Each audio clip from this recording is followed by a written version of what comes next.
빈센트 반 고흐 1853년 3월 30일에서 1890년 7월 29일 네덜란드 출신으로 주로 남프랑스에서 작품 활동을 하였다. 고갱과 친밀했으며 자신의 귀를 자른 사건으로 유명하다. 작품에 빈센트의 방, 별이 빛나는 밤, 밤의 카페 등이 있다. 1853년 3월 30일 네덜란드 브라반트 북쪽에 위치한 준데르트 지역에서 출생하였다. 그의 아버지는 목사였다. 그의 어머니는 1857년에 그의 동생을 낳고 아버지의 이름을 따 테오도루스라고 이름 지었다. 1864년 빈센트는 부모와 떨어져 기숙학교에 다녔는데 가난으로 15세 때 학교를 그만두게 되었다. 1869년 빈센트는 숙부가 운영하는 구필화랑 헤이그 지점에서 판화를 복제하여 판매하는 일을 시작하였다. 당시 빈센트는 모범적이고 성실한 청년으로 인정받았다. 1873년부터는 빈센트의 동생인 테오도 브리셀 지점 구필화랑에서 일하게 되었다. 1873년 3월 빈센트는 헤이그를 떠나 구필화랑 런던 지점으로 발령을 받아 영국에 머물렀으며 1875년부터는 파리 지점에서 일하였다. 빈센트는 런던에서부터 신비주의에 빠져 화랑이를 소홀히 하였다. 빈센트에게는 오로지 하나님밖에 없었으며 그는 결국 화랑에서 해고당하였다. 성직자의 길을 열망하였던 빈센트는 파리를 떠나 영국 램스케이트로 건너갔다. 그는 매일 성경을 담독하고 설교 활동을 하였으며 복음 전도사가 되기 위해 노력하였다. 네덜란드 암스테르담으로 돌아온 빈센트는 할아버지와 아버지를 따라 목사가 되기로 결심하고 신학대학에 들어가기 위해 공부에 전념하였다.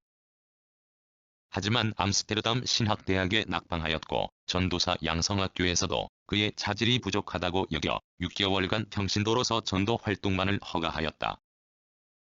빈센트는 가난한 사람들에게 복음을 전파하기 위해 보리나즈로 떠났다. 이곳에서 그는 최하 증민의 생활을 직접 체험하기 위해 오두막에서 지내며 전도 활동에 전념하였다. 하지만 그의 광신도적인 기질과 격정적인 성격 때문에 결국 교회로부터 전도사로 받아들여지지 않았다. 1880년 시리에 빠진 빈센트는 그동안 계속 해온 습작을 바탕으로 그림을 그리는 일이 자신을 구원하는 길이라고 믿고 화가가 되기로 결심하였다. 빈센트는 미술 공부를 위해 다시 파리로 갔다. 드로잉에 관한 기초 지식이 부족했던 빈센트는 라파르테라는 5살 아래의 미술학도에게서 드로잉을 배웠다. 이후 빈센트의 외사촌이자 헤이그하파의 유명한 화가였던 안톤 모베 화실에서 유화를 그리게 되면서 본격적인 미술 수업을 받았다. 이 시기에 빈센트는 그동안 열광했던 종교에 반감을 가지고 있었으며 목사인 아버지와 갈등을 일으키기도 하였다.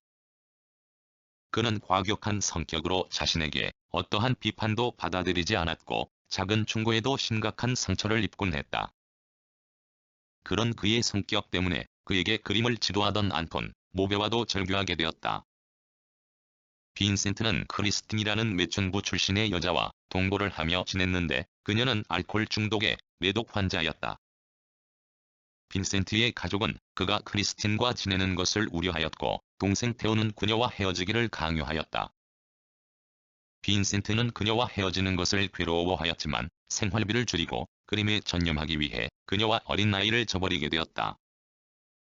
빈센트는 이 때문에 양심의 가책으로 오랫동안 고통받게 되었다. 마침내 빈센트는 브뤼셀, 헤이그, 앙베르 등지에서 본격적으로 그림을 그리는데 언제나 노동자, 농민 등 하층민의 생활과 풍경을 그렸다. 초기 걸작 감자 먹는 사람들은 이 무렵의 작품이다. 1886년 화상 점원으로 일하고 있는 동생 테오를 찾아서 파리에 나온 빈센트는 코르몽의 화속에서 베르나르와 툴루즈 로트레크를 알게 되었다. 인상파의 밝은 그림과 일본의 우키요의 부세회 판화에 접함으로써 그때까지의 렘브란트와 밀레풍의 어두운 화풍에서 밝은 화풍으로 바뀌었으며 정열적인 작품 활동을 하였다. 자화상이 급격히 많아진 것도 이 무렵부터였다. 그러나 곧 파리라는 대도시의 생활의 실증을 느껴 1888년 2월 보다 밝은 태양을 찾아서 프랑스 아를로 이주하였다. 아를로 이주한 뒤부터 죽을 때까지의 약 2년 반이야말로 빈센트 반 고흐 예술의 참다운 개화기였다.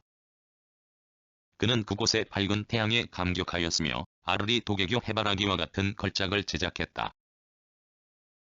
한편 새로운 예술촌 건설을 꿈꾸고 고갱과 베르나르에게 그곳으로 올 것을 끈질기게 권유하였다.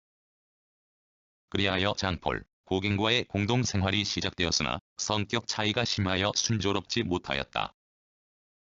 그해 12월 빈센트는 정신병 발작을 일으켜 고갱과 다툰 끝에 면도칼로 자신의 귀를 잘라버렸다.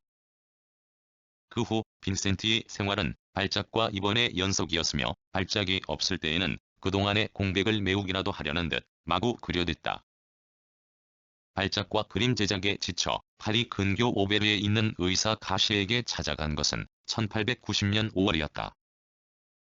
한때 건강회복으로 발작의 불안에서 벗어나는 듯하였으나 다시 쇠약해져 끝내 권총자살을 하였다고 알려졌다. 일각에서는 타살설을 주장하기도 한다.